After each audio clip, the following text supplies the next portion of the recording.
Billu channel पर आप सबको खुश आमदीद। मेरे चैनल को लाइक करें, सब्सक्राइब करें और बेल आइकन को ज़रूर प्रेस करें ताकि मज़ीद अच्छी वीडियो सबसे पहले आप तक पहुंच सके। बिस्मिल्लाहिर्रहमानिर्रहीम। मैं उम्मीद करता हूं सब दोस्त खैरियत से होंगे, ठीक होंगे। मैं आपके लिए वन बाय वन करके टेंसेस लेके आऊँगा। पहले है जी हमारे पास प्रेजेंट टेंस, पास्ट टेंस और फ्यूचर टेंस। इन तमाम टेंसेस की चार चार इकसाम हैं। मैं इनको वन बाय वन करके लेके आऊँगा। आज इंशाल्लाह ताला हम बात करेंगे प्रेजेंट टेंस होता क्या है। प्रेजेंट टेंस इसको उर्दू में ज़माना हाल कहते हैं। इसकी फ़र्स्ट काइंड है प्रेजेंट इंडेफिनिट टेंस, जिसको उर्दू में फ़ेल हाल मुतलक कहते हैं। तो आइए इसकी मिसालें देखते हैं। प्रेजेंट इंडेफिनिट टेंस की अगर तारीफ़ की जाए तो हम कोई भी काम कर रहे हैं, कोई भी हमारा काम मौजूदा ज़माने में हो रहा है तो ये प्रेजेंट इंडेफिनिट टेंस कहते हैं। किसी काम का करना या होना मौजूदा ज़माने में पाया जाए तो उसे प्रेजेंट इंडेफिनिट टेंस कहते हैं। आइए इसकी मिसालें देखते हैं। I work every day, we eat mangoes, they go to academy. मैं रोज़ाना काम करता हूँ, वो आम खाते हैं, वो अकेडमी जाते हैं। देखें हूँ हैं, ये शो कर रहे हैं प्रेजेंट इंडेफिनिट टेंस को, प्रेजेंट टेंस को, ज़माना हाल को। ये प्रेजेंट इंडेफिनिट टेंस की पहचान है। तो आइए देखते हैं जी प्रेजेंट इंडेफिनिट टेंस की उर्दू में पहचान क्या है, इसको उर्दू में कैसे पहचानते हैं।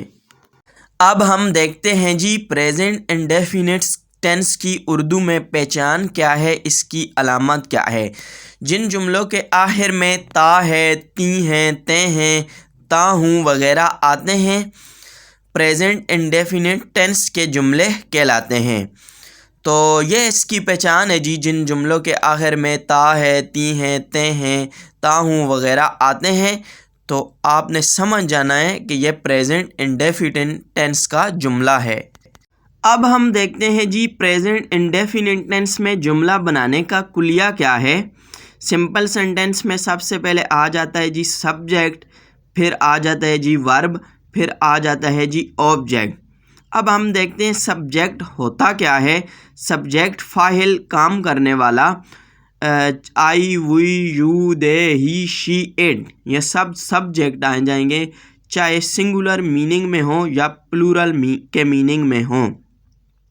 आगे आ जाता है जी वर्ब, फेल, काम, यानी मैं खा रहा हूँ, मैं सो रहा हूँ, मैं पी रहा हूँ, ये सब आ जाएंगे जी वर्ब। आगे जी ऑब्जेक्ट, मफूल, जिस पर काम हो रहा हो। मैं आपको एक एग्जांपल देता हूँ। आई ईट एप्पल, मैं सेब खाता हूँ। मैं इसमें आ जाएगा जी सब्जेक्ट, खाता हूँ आ जाएगा जी वर्ब और ऑब्जेक्ट आ जाएगा जी सेब, क्योंकि सेब पर काम हो रहा है। आगे हमारे पास है जी फॉर्म ऑफ वर्ब। तो इसमें वर्ब की कौन सी फॉर्म इस्तेमाल होगी, तो इसमें वर्ब की पहली फॉर्म इस्तेमाल होगी, इसमें वर्ब की फर्स्ट फॉर्म इस्तेमाल होगी। इसमें हेल्पिंग वर्ब कौन से इस्तेमाल होंगे, इसमें दो ही हेल्पिंग वर्ब इस्तेमाल होंगे, डू और डज। तो आइए देखते हैं डू किन के साथ इस्तेमाल होगा और डज किन के साथ इस्तेमाल होगा। डू इस्तेमाल होगा जी I, we, you, they plus plural के साथ, और डज इस्तेमाल होगा जी he, she, it plus singular के साथ। Sentence method in present indefinite tense. Present indefinite tense में जुमला बनाने का कुलिया क्या है, प्रेजेंट इंडेफिनिट टेंस में जुमला कैसे बनाते हैं। तो सबसे पहले आ जाता है जी सब्जेक्ट, फिर फर्स्ट फॉर्म ऑफ वर्ब, फिर उसके बाद ऑब्जेक्ट। अगर सब्जेक्ट सिंगुलर होगा, मसलन ही, शी, इट होगा, फिर उसके बाद फर्स्ट फॉर्म ऑफ वर्ब, फिर उसके साथ एस या ई एस का इजाफा करते हैं। यह आपने याद रखना है। अगर सब्जेक्ट सिंगुलर होगा, ही, शी, इट के साथ सिर्फ एस या ई एस का इजाफा होता है। अगर सब्जेक्ट प्लूरल होगा जैसे आई वी यू दे तो इसके साथ एस या ई एस का इजाफा नहीं करते। तो आइए देखते हैं कि ही शी इट के साथ एस या ई एस का इजाफा कैसे करते हैं। सबसे पहले हम सब्जेक्ट लेते हैं जी आई वी यू दे जमा फर्स्ट फॉर्म ऑफ वर्ब जमा object. I read the newspaper, मैं अखबार पढ़ता हूँ। आई हमारे पास आ जाएगा जी सब्जेक्ट, रीड काम हो रहा है ये आ जाएगा जी वर्ब, और न्यूज़पेपर आ जाएगा जी हमारे पास ऑब्जेक्ट। आप इसमें देखें कि रीड इसमें हमने एस या ई एस का इजाफा नहीं किया क्योंकि हमने पीछे एक शर्त रखी है जहाँ पे subject I we you they plus plural के साथ एस या ई एस का इजाफा नहीं होगा। वी रीड बुक्स, हम किताबें पढ़ते हैं। यू रन एवरी डे, तुम रोज़ाना दौड़ते हो। दे डांस, वो नाचते हैं। 5 boys play in the ground, 5 लड़के ग्राउंड में खेलते हैं। आगे हम देखते हैं जी हमारे पास ही शी इट के हवाले से क्या है। सब्जेक्ट अगर ही शी इट प्लस सिंगुलर होगा plus first form of verb, उसके साथ एस या ई एस का इजाफा होगा, फिर उसके बाद आ जाएगा जी object. He reads books, reads देखें जी मैंने एस का इजाफा किया है, वो किताबें पढ़ता है। एस का इजाफा क्यों किया है? क्योंकि सब्जेक्ट हमारे पास सिंगुलर है। शी टॉक्स, वो बात करती है, एस का इजाफा किया है। इट रेन्स, बारिश होती है। अली गोज़ टू स्कूल, देखें जी ई एस का इजाफा किया है, अली स्कूल जाता है। इसलिए आपको वर्ब की तीनों फॉर्में आनी चाहिए क्योंकि ये भी बहुत ज़रूरी हैं। तो सब्जेक्ट अगर ही शी इट सिंगुलर होगा तो उसके साथ एस या ई एस का इजाफा होगा। आगे हमारे पास है जी negative sentences. I we you they plus plural plus do not plus first form of verb plus object. और अगर subject he she it plus singular होगा plus does not plus first form of verb plus object. यहाँ देखें जी subject अगर singular होगा तो first form के बाद एस या ई एस का इजाफा नहीं होगा। वो जो इजाफा फर्स्ट फॉर्म के साथ होता था वो पीछे आ गया है, डज डू से डज हो गया है। मैं एग्जांपल देता हूँ आपको समझ आ जाएगा। तो आई गो, मैं जाता हूँ। आई डू नॉट गो या आई डोंट गो, मैं नहीं जाता। आप इसको आई डोंट गो या आई डू नॉट गो एक ही बात है। आगे है जी ही गोज़, वो जाता है। ही डज नॉट गो, वो नहीं जाता। देखें जी इधर मैंने आगे गो के साथ ई एस का इजाफा नहीं किया क्योंकि देखें डज के साथ डू से डज हो गया है तो ये इजाफा हो गया है। इसीलिए नेगेटिव सेंटेंसेस में आपने याद रखना है कि सिंगुलर के साथ फर्स्ट फॉर्म के बाद एस या ई एस का इजाफा नहीं करना। आगे हमारे पास आ जाएंगे जी इंटेरोगेटिव सेंटेंसेस, सवालिया जुमले। उर्दू के सवालिया फ़िक्रे अगर क्या से शुरू हों तो सवालिया फ़िक्रात में डू डस को फ़ाइल सब्जेक्ट से पहले लगाया जाता है और आखिर में सवालिया निशान लगाया जाता है। सब्जेक्ट आपको पता है I we you they he she it. तो देखते हैं जी क्या मैं जाता हूँ, क्या मैं जाता हूँ, डू आई गो, क्योंकि इंटेरोगेटिव सेंटेंस की शर्त है कि डू और डस को फ़ाइल के तौर पर लिया जाएगा और सब्जेक्ट से पहले लिया जाएगा। तो इसलिए मैं है इसलिए मैंने डू को लगाया है। क्या मैं जाता हूँ, डू आई गो।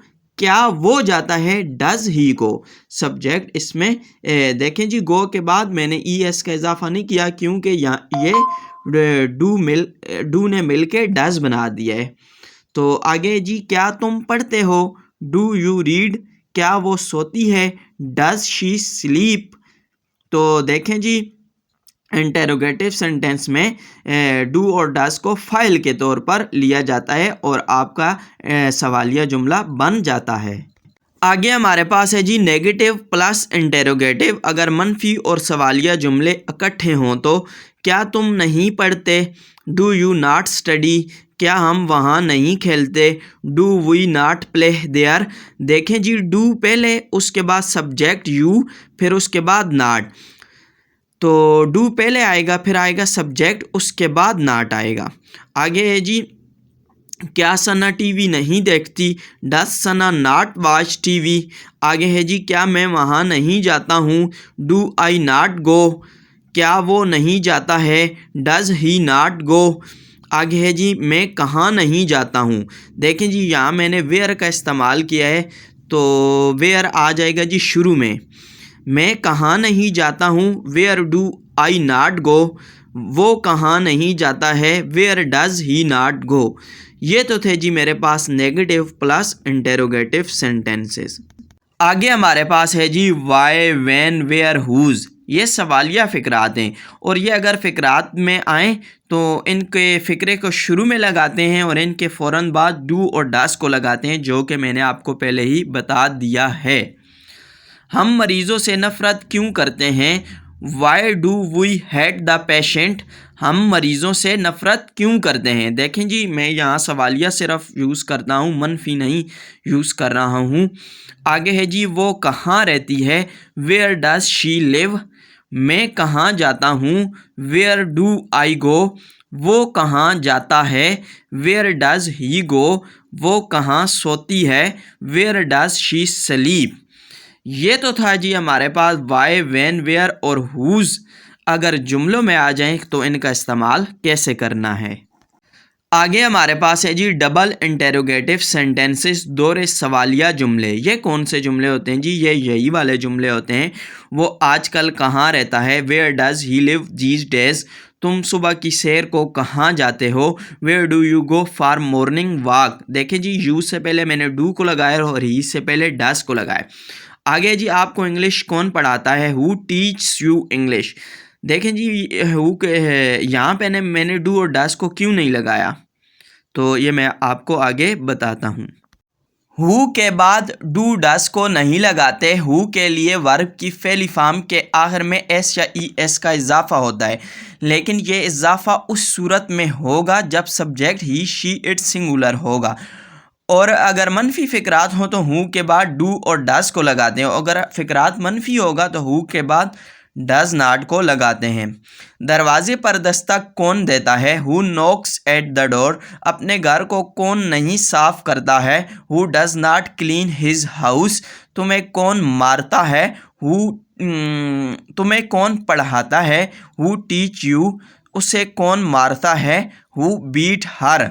तो यह आपने याद रखना है जी कि हु के बाद डू डस को नहीं लगाते।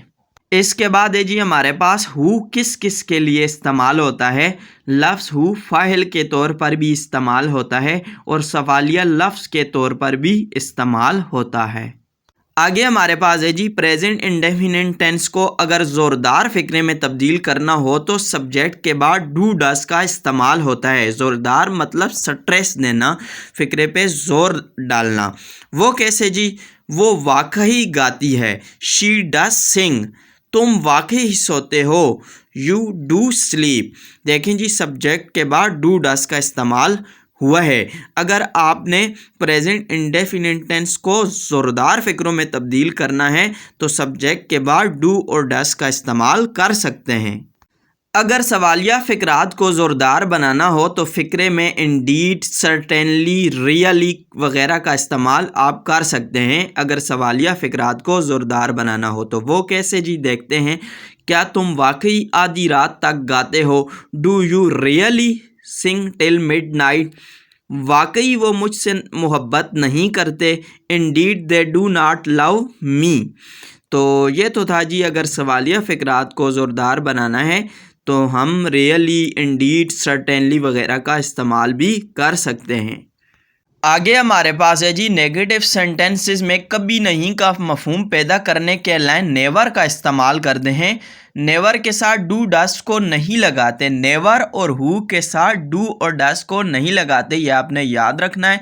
वर्ब की पहली फॉर्म का इस्तेमाल करते हैं। अगर सब्जेक्ट वाहिद है तो पहली फॉर्म के साथ एस या ई एस का इजाफा करते हैं। आपने याद रखना है कि नेवर और हु के साथ डू और डस को नहीं लगाते। तो देखते हैं जी कैसे। वो कभी नहीं गाता है। He never sings. वो कभी नहीं बात करती है। She never talks. तुम कभी नहीं मिलते हो, यू नेवर मीट, हम कभी नहीं बताते, वी नेवर टेल। तो नेगेटिव सेंटेंस में कभी नहीं का मफहूम पैदा करने के लिए नेवर का इस्तेमाल भी कर सकते हैं। ये तो था जी हमारे पास प्रेजेंट टेंस की first kind present indefinite tense. ये इतनी मुश्किल नहीं है, बस छोटी छोटी बातों का आपने ख्याल रखना है, उनको याद रखना है। तो प्रेजेंट इंडेफिनिट टेंस में आपने याद रखना है कि इसके जिन जुमलों के आखिर में ता है, ती हैं, ते हैं आते हैं, तो आपने समझ जाना है कि यह प्रेजेंट इंडेफिनिट टेंस का जुमला है। और दूसरी बात इसमें आपने याद रखनी है कि इसमें वर्ब की फ़र्स्ट फॉर्म इस्तेमाल होती है। और तीसरी बात आपने याद रखनी है, इसमें हेल्पिंग वर्ब डू और डज इस्तेमाल होते हैं। डू इस्तेमाल होता है जी I, we, you, they plus plural, और ही इस्तेमाल होता है जी और डज इस्तेमाल होता है जी he, she, it plus singular. तो ये टेंस इतना मुश्किल नहीं है, बस छोटी छोटी बातों का आपने ख्याल रखना है।